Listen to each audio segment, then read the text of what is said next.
In today's episode, we'll look at 3 Bonnie pepper varieties that are a great addition to the peppers you grow in your garden.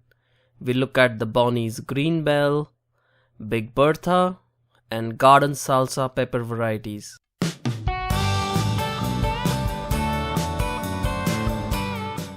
So our first step is to prepare the planting mix, and just to make things different, this time we will try growing these peppers in a 5-1-1 mix, and I have a video on how to prepare this potting mix easily using just 3 ingredients.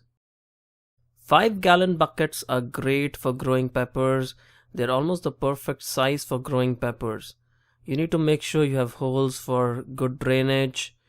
And then our next step is to use the same gallon bucket to measure out the potting mix contents, which is basically peat moss, wood chips, and perlite. And after mixing all these thoroughly, you are now ready to plant your peppers.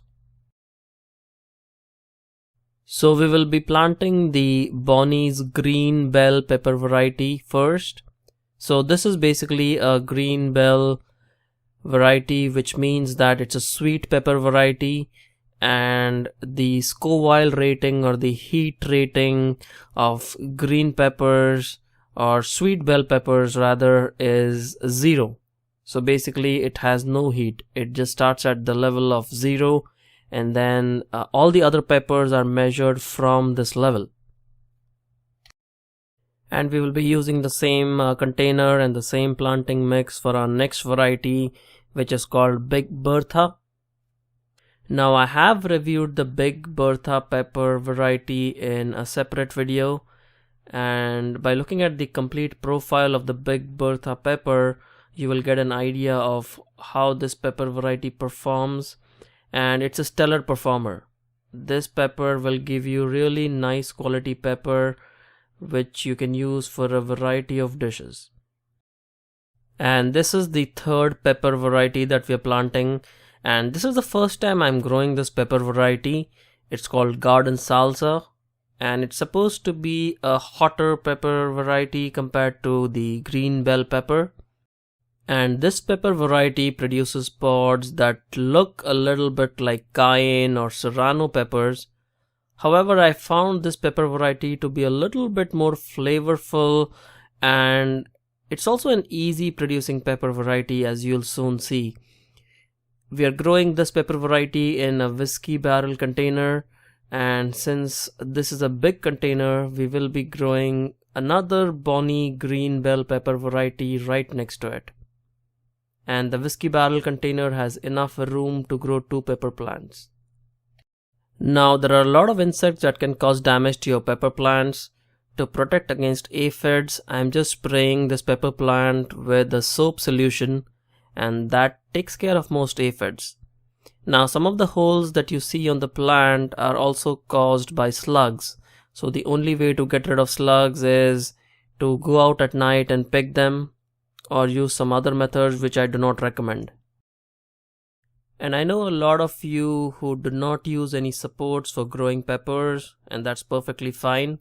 However, I like to provide some kind of support for my pepper plants because it just makes it easier for me to harvest the peppers when there is some kind of support around the plants.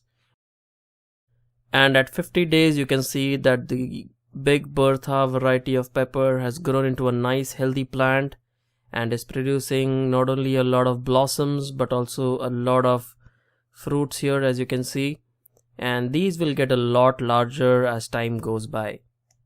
And here is the Bonnie Green Bell pepper variety, and at 50 days you can see that it is also producing some peppers, although not as prolific as the Big Bertha pepper variety, but it's still going strong and producing blossoms and some fruits.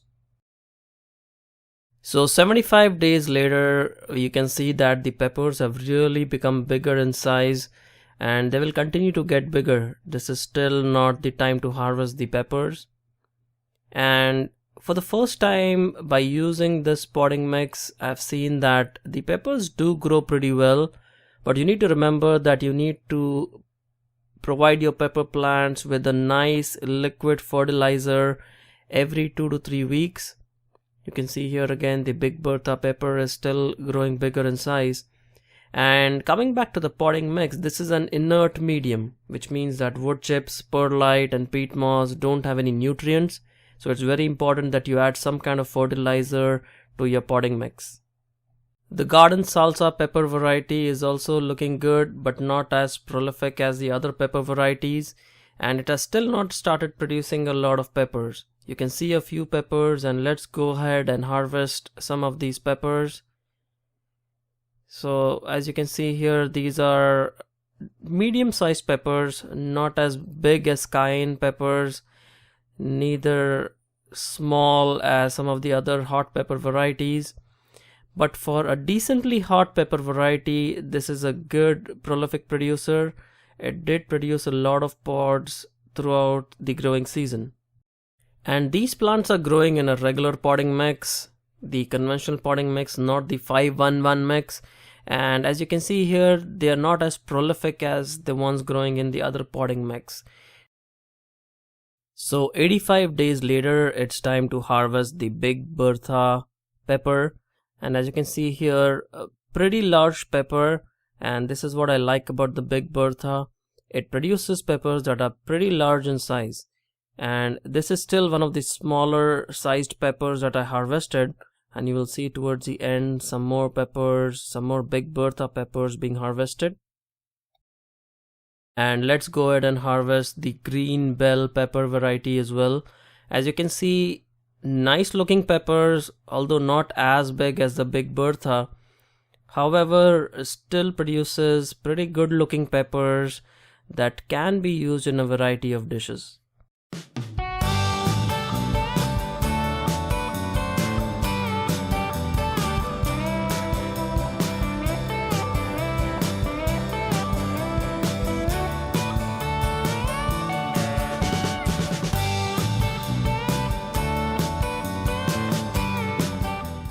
And you can keep harvesting these peppers as long as you have warm temperatures. These pepper plants are going to keep producing flowers and peppers for you.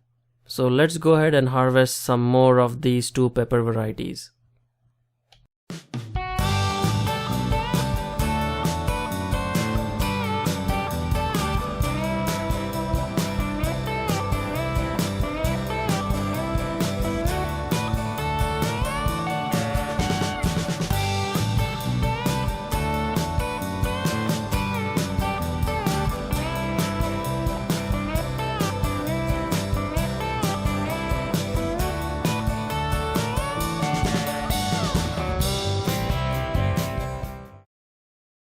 And 120 days later, you can see that these plants are still growing pretty well, still producing a lot of peppers. And I was pretty happy overall with both these pepper varieties. I was able to get a lot of peppers right throughout the growing season. So there we have it. Those were our 3 pepper varieties that we reviewed today. And do let me know if you have tried growing some of these pepper varieties.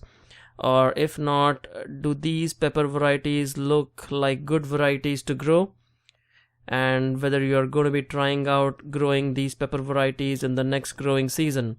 If you like our videos, do leave your comments, give us a thumbs up, and if you're not already a subscriber, do subscribe to our channel to get regular updates. I'll see you again soon. Happy gardening!